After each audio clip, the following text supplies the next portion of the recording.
Welcome to my latest case, The Curse of Blackmoor Manor. To start, choose Junior or Senior Detective. If you're new to adventure games or need some help, choose Gameplay Overview.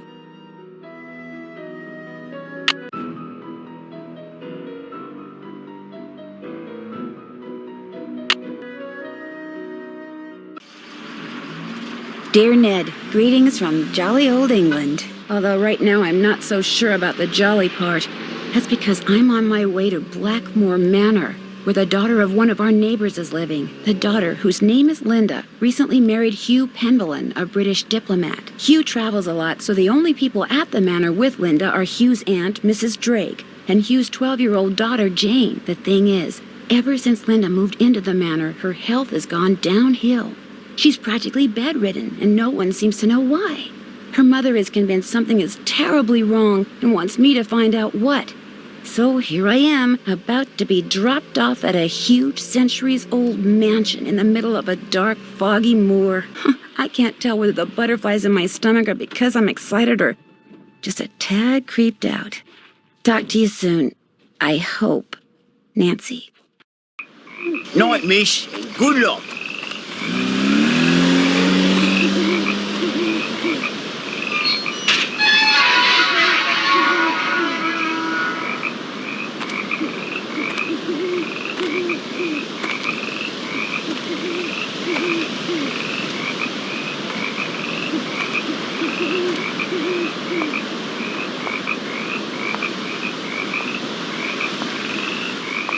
Nancy. Who's there? Hello?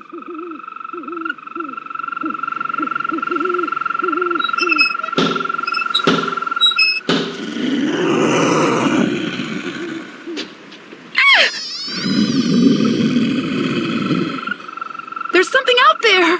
Where, child? Over there! I mean, something was out there. Come in.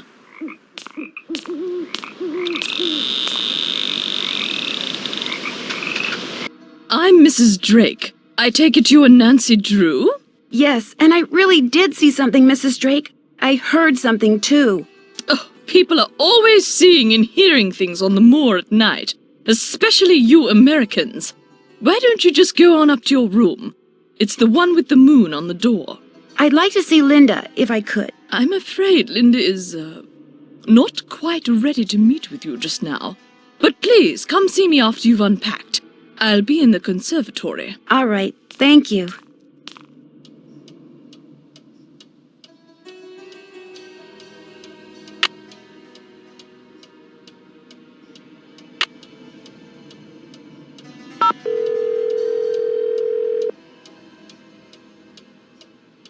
You have reached the Petrovs. No one can come to the phone right now. Feel free to either leave a message or call back. Thank you.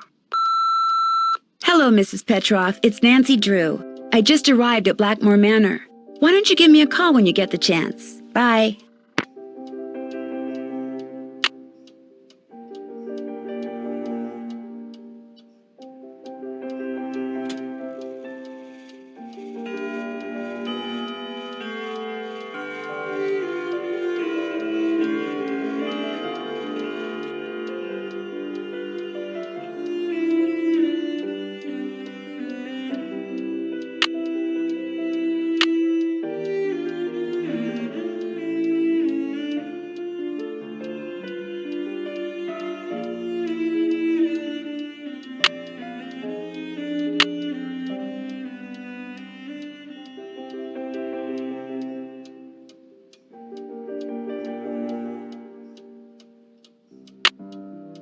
Check.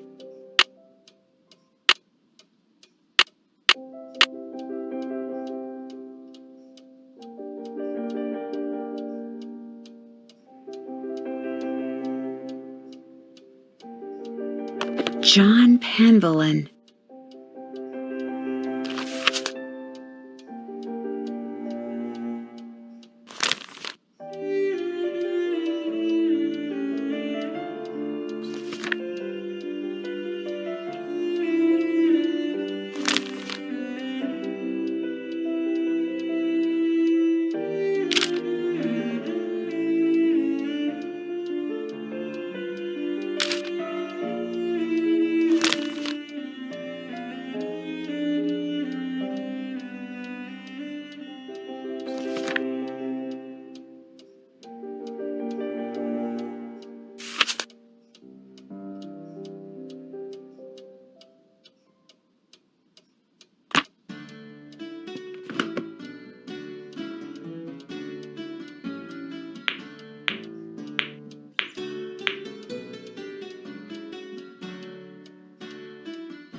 Wonder what goes there. Something fits in here, but what?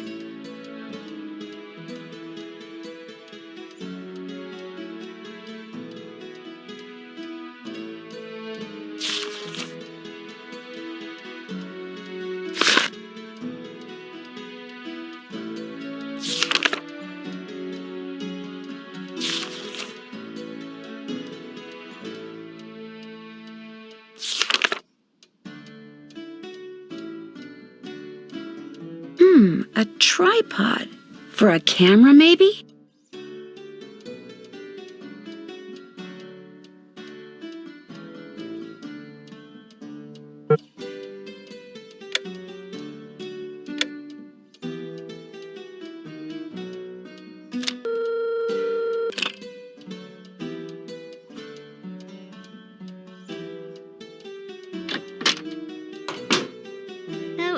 Do I have to learn this? Yes, I'm afraid you do. If I do well, can we play a game? Yes, but only in French. Oh. I need the key. I need the key. I'm afraid we're busy. Oh, forget it. Stay in Italy as long as you want, then. Some kind of husband you're proving to be. It's not all in my head. Don't bother.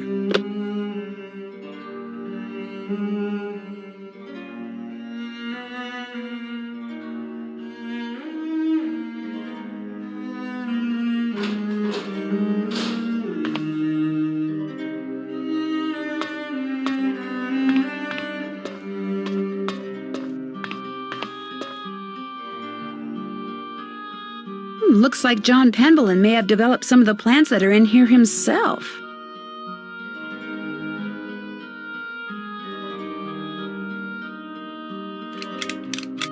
Doesn't work.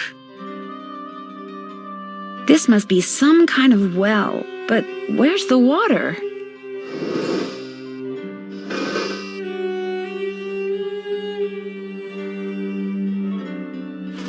A carnivorous plant. Cool.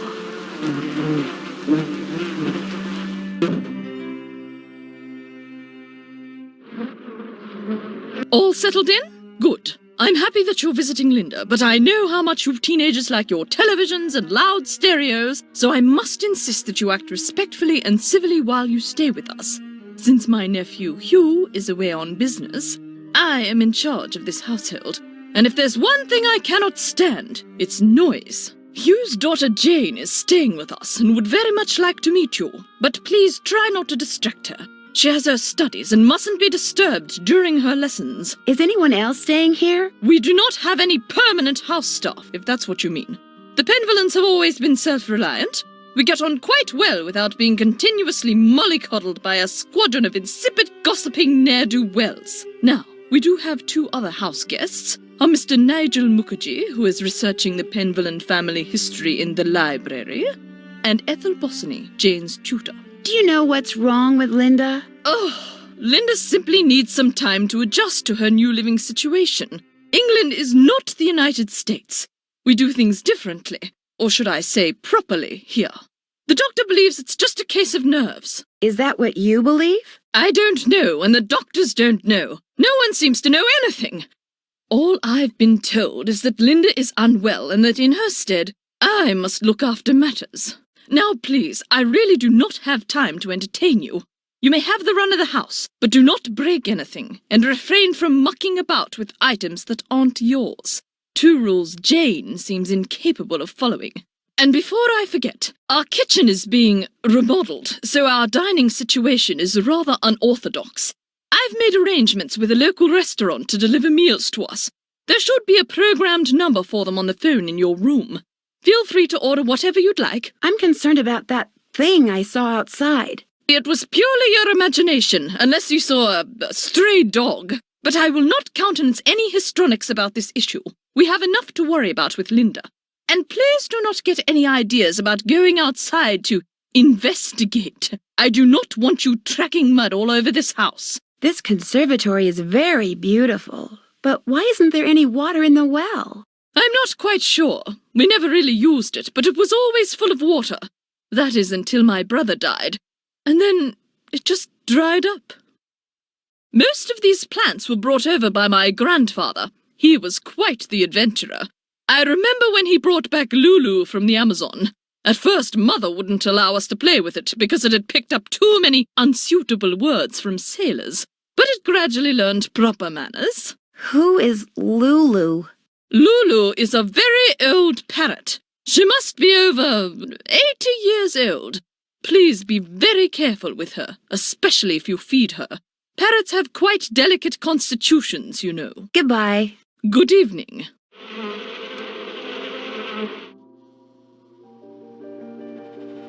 Messing with her plants is probably not a good idea.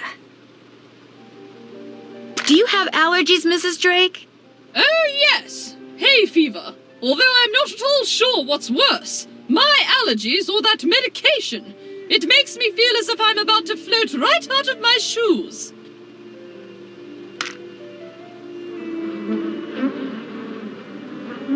Who's hungry?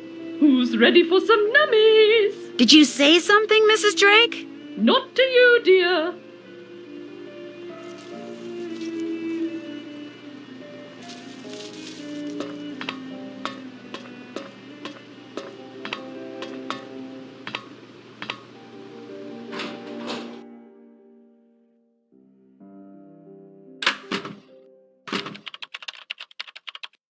Ah yes, are you here from the agency? It's about time. Agency? Oh dear, you're not the typist from the spiffy specialty agency, are you?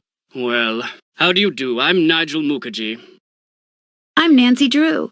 What are you working on? I'm researching the Penvellyn family, and Mrs. Drake has graciously opened the library for me. Nothing much has been written about the Penvellyns. Until now. Why do you think that is? It might have something to do with their scandalous history. Or perhaps it has something to do with the family treasure. Is that what you're going to write about? I'm quite curious about their progenitor, Randolph the Red. He was a brilliant soldier in the 15th century. As a reward for his exemplary military service, he was given the land that surrounds this castle as well as the castle itself. Some say the source of his military strength was a strange stone. Of course, that's all legend, but it makes you wonder, doesn't it? You said something before about a treasure? For centuries, the Penvellyns have been very secretive. Some believe they're protectors of a fabulous treasure, or of some dark secret. There are several skeletons rattling about in the Penvellyn closet. Take, for example, Eleanor Penvellyn, tried and convicted of witchcraft in 1650, quite the height of the witch trials here in Essex. It was rumoured that Cromwell arranged the conviction. But she wasn't actually a witch? Who knows? Lady Penvellyn was a rather vocal critic of Cromwell's policies and helped many of his enemies flee the country. Whether she actually was a practitioner of witchcraft is unknown, although many visitors to the manor during her tenure reported hearing strange, ghostly bells. Some even saw phantom hands floating about the manor, tolling their charmed chimes. You mentioned some kind of scandal with the Penvellyn family? Well, having a family member burned as a witch can hardly be considered a mark of pride, I dare say. And then there's the whole business with the Blackmoor beast. Blackmoor beast? It's a story that's been told for generations out here. During the 1600s, many of the villagers reported seeing a strange beast with red eyes and giant fangs prowling the moors. They asked the mistress of Blackmoor Manor, Eleanor Penvellyn, to put a bounty on the beast's head. But, oddly enough, she not only refused, she forbade anyone from hunting the creature. It was rumoured that the beast was Eleanor's husband, whom she had cursed for finding out too much about the Penvellyn secret. When I was walking up to the house, I saw something with red eyes that called out to me. Really? How extraordinary. Are you sure it wasn't just jet lag? Positive, and I heard it make this kind of growling sound. Perhaps it was the cursed husband of Eleanor Penvellyn, prowling about the moors in search of lost Yanks. Very funny. Who are all those paintings of in the Great Hall? Those are the Penvellyns who owned Blackmoor Manor at one time or another. I'll let you get back to your work. Farewell.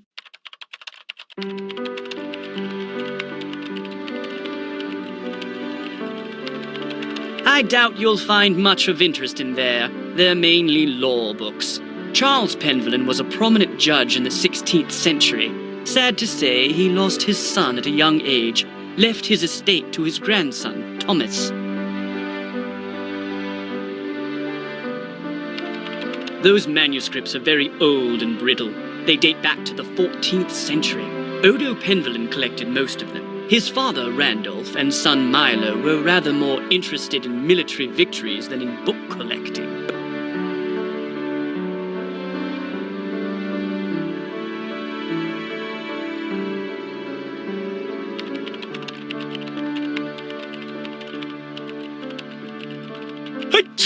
À tes souhaits. Merci.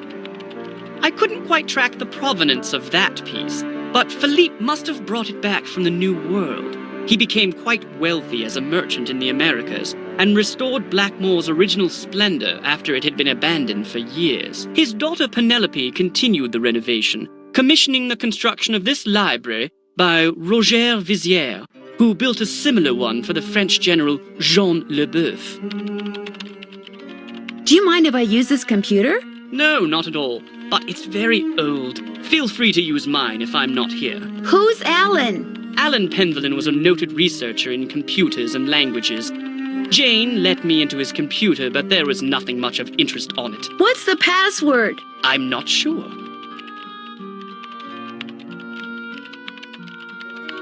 Achoo! Gesundheit. Danke.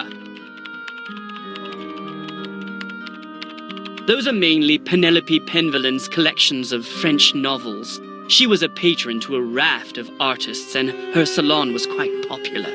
She was quite the libertine, even kept her maiden name after her marriage.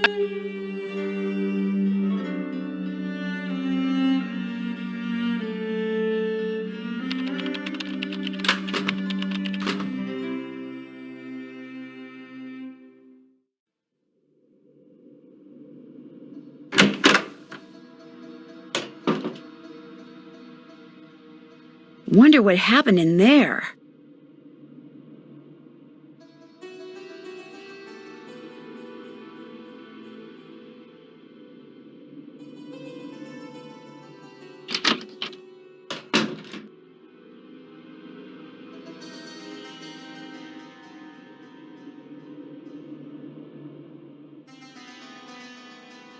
This must be Mrs. Drake's room. Guess she's not in her room.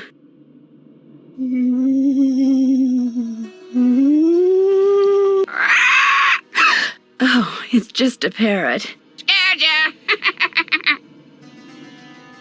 No, you didn't. Did you? Did you?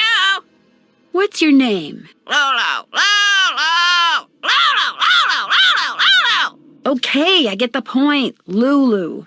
Lulu, Lulu, Lulu, Lulu. Do you by any chance know Latin? Quiste rogavit, bene vidi vici, semper ubi sub ubi, morituris status. I'll take that as a yes. Would you mind translating something for me? Fire away.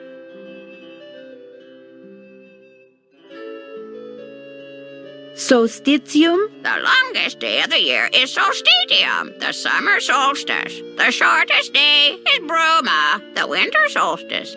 Equinoctium vernum is a spring equinox. Equinoctium autumnalis is a fall equinox. Day equals night. Lulu's always right. Bye, bird. Allez, bye-bye.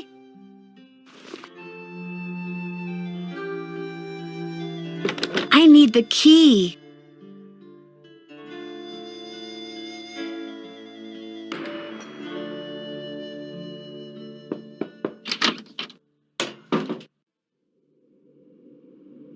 Linda?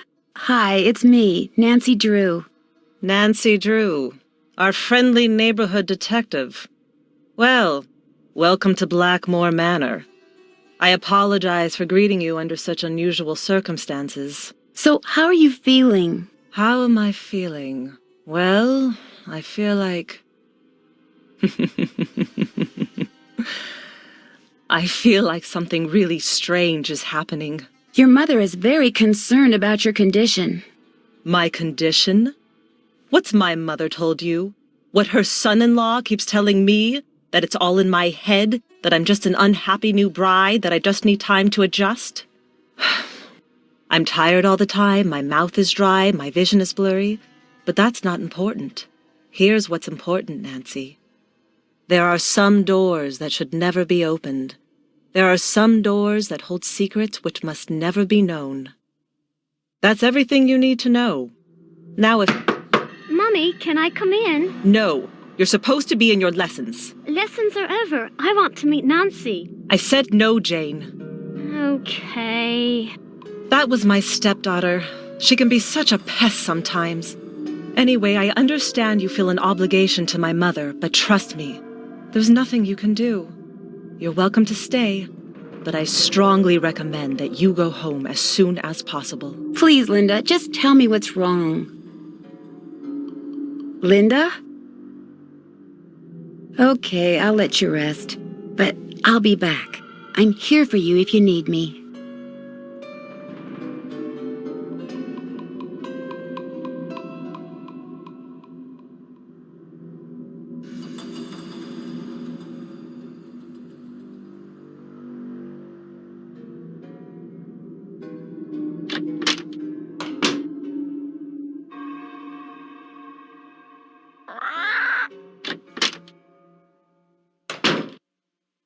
Hi, you must be Nancy. I'm so pleased you're here. I'm Jane. I know you've come to visit my stepmom, but I'd love it if you could pop by whenever you get the chance. Oh, we'll have such fun. Let's play a game. Sure, Jane. What would you like to play? Let's play this card game I found in your room. Actually, it's Bridget's room. I mean, it used to be her room. I mean, she died like 300 years ago. You can see a painting of her in the Great Hall. She's the one with the telescope. Okay, so you have to match up a pair of constellations. I made all the matches in 40 tries. Try to beat my record.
You beat my score! Felicitations! That was fun, but I'd like to ask you some questions. Sure, what do you want to know? About Mummy? I mean, Linda. I do hope you'll help. She's been a bit out of sorts lately. When did she start getting sick? I was playing in Mummy's room when she wasn't there, and when I looked up, there was a lady, all dressed in black, putting something on Mummy's nightstand. Did you recognize the woman? I couldn't see her face because she wore a cape with a hood. The lady put a note on Mummy's nightstand, but I didn't read it.